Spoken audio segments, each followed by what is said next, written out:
Selamat pagi anak ibu sekalian, jumpa kembali lagi bersama Ibu Anita Siska Purba. Kita belajar di tema 1, subtema 1, pembelajaran 3, ilmu pengetahuan alam.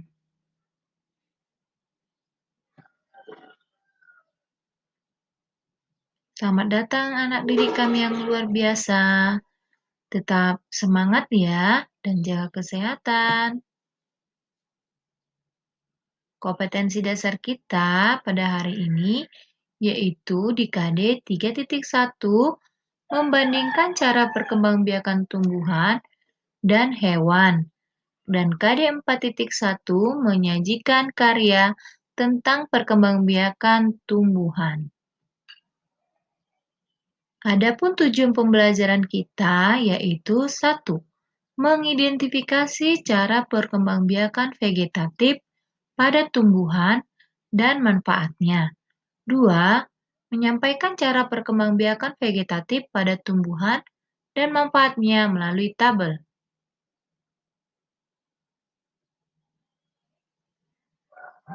Baiklah, materi kita pada saat ini yaitu perkembangbiakan tumbuhan secara vegetatif. Beberapa tumbuhan ada yang berkembang biak secara vegetatif. Perkembangbiakan tumbuhan secara vegetatif terjadi tanpa adanya peleburan sel kelamin jantan dan sel kelamin betina atau perkembangbiakan secara tak kawin. Tujuan perkembangbiakan secara vegetatif adalah untuk menghasilkan tumbuhan baru atau tumbuhan dengan sifat baru. Perkembangbiakan vegetatif biasanya dapat terjadi secara alami dan buatan. Yang pertama, kita akan mempelajari perkembangbiakan vegetatif alami. Dapat terjadi dengan cara yang pertama yaitu tunas. Contoh tumbuhan tunas adalah bambu, pisang, tebu, dan juga ada yang disebut juga dengan tunas adventif yaitu tumbuhan daripada cocor bebek. Selanjutnya, setelah tunas kita ada umbi lapis.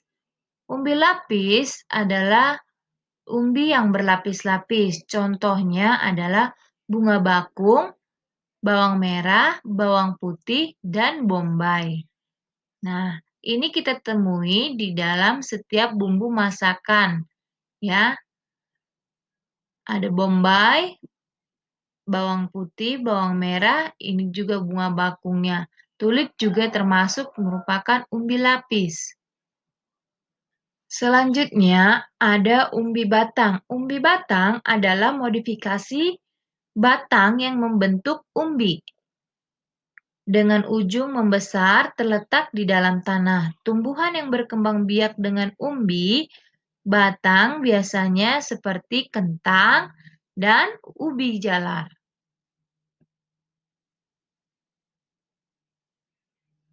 Dan seterusnya yang keempat ada umbi akar. Umbi akar adalah akar yang membentuk cadangan makanan dan berbentuk menggembung di dalam tanah. Tumbuhan yang berkembang biak dengan umbi akar yaitu seperti bengkuang, umbi wortel, bunga dahlia, singkong, dan lobak. Yang kelima yaitu ada geragi. Geragi atau stolon adalah batang yang tumbuh menjalar di atas atau di bawah permukaan tanah. Tunas pada ruas-ruas batang dapat tumbuh menjadi tumbuhan baru. Ujung geragi menyentuh tanah akan membelok ke atas. Nah, contoh tumbuhan geragi adalah stroberi dan rumput teki.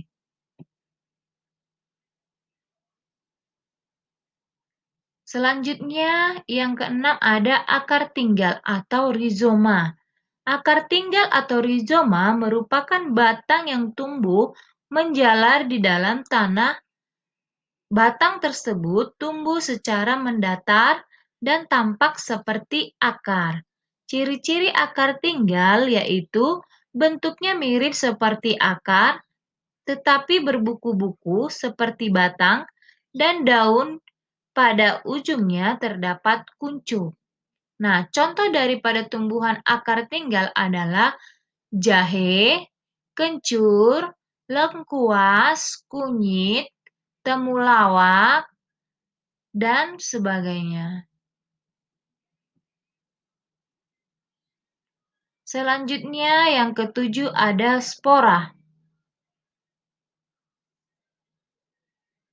Spora adalah tumbuhan yang berkembang biak dengan cara memiliki spora. Dan contohnya adalah tumbuhan paku, jamur, dan lumut. Spora dibentuk dan disimpan di dalam kotak spora yang disebut sporanium. Kotak spora pada tumbuhan paku terdapat pada bagian bawah daun. Nah, ini dia ya.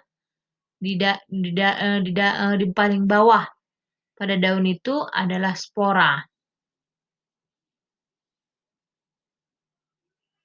Nah, selanjutnya perkembangbiakan vegetatif buatan. Perkembangbiakan vegetatif buatan artinya perkembangbiakan yang dibantu oleh manusia. Yang pertama adalah cangkok. Misalnya, tumbuhan yang dapat dicangkok adalah mangga, rambutan, dan jambu air. Dua, yaitu ada stek batang. Tumbuhan yang di stek batang misalnya adalah singkong dan bunga sepatu, juga bunga mawar. Selanjutnya yang ketiga adalah stek daun. Stek daun dapat dilakukan pada tumbuhan begonia dan cocor bebek. Yang keempat yaitu merunduk. Tumbuhan yang dapat dilakukan dengan cara merunduk vegetatif buatan ini adalah tumbuhan stroberi dan bougainville. Yang kelima ada okulasi atau menempel mata tunas. Nah, seperti gambar di samping ya, tumbuhan yang dapat dilakukan dengan okulasi adalah misalnya durian, jeruk, dan rambutan. Lalu ada yang keempat, sambung pucuk atau mengenten. Misalnya, yaitu tumbuhan mangga, apel, dan lain-lain. Demikianlah daripada perkembangbiakan vegetatif secara buatan. Nah, apa keuntungannya? Keuntungan dari perkembangbiakan secara vegetatif buatan, 1. Menghasilkan tumbuhan anakan yang persis dengan tumbuhan induk. 2. Menghasilkan tumbuhan anakan dengan lebih cepat. 3. Menghasilkan tumbuhan yang sulit tumbuh dari benih seperti anggrek. 4. Dapat mengendalikan kualitas tumbuhan asli yang dihasilkannya. Demikianlah pembelajaran kita hari ini, anak-anak sekalian. Jika ada pertanyaan, boleh ditanyakan langsung kepada Ibu ya. Sekian dan terima kasih.